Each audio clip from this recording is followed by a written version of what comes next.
गड किल्ल्यांवर झालेलं हिरवं जे वातावरण आहे ना, इस्लामीकरण, हो.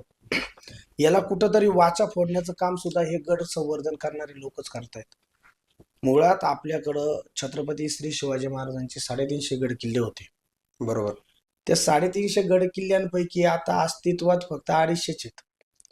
100 गड किल्ले असेच काळाच्या ओघात म्हणा किंवा सरकारनं आणि पुरातत्व विभागानं लक्ष न दिल्यामुळे आज ते काहीच कामाचे राहिलेले नाही. म्हणजे सुस्थितीतच नाहीये ते कुठलेच. म्हणजे त्याच्यावर कुठली वास्तू नाहीये हम्म. किंवा कुठलं तळ नाही, पण 250 गड किल्ले आहेत की जे आजही थाटात उभे आहेत आणि कुठंतरी त्यांच्यावर थोडंफार बांधकाम आपल्याला पाहायला मिळतं. हम्म.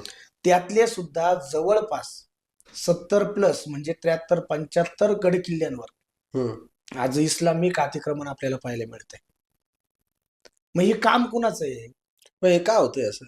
हे अतिक्रमण कशामुळे होते? पुरातत्व विभागाचं लक्ष नाही.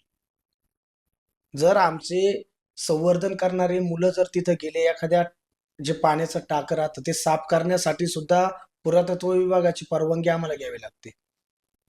पण हे जिहादी मानसिकतेचे लोक गड किल्ल्यांवर जाऊन हिरव्या चादरी टाकतात, तिथं अतिक्रमण करतात, तिथं एखादी मजार अनाधिकृती बांधतात आणि पुन्हा ही घाण करायला हे लोक येतात.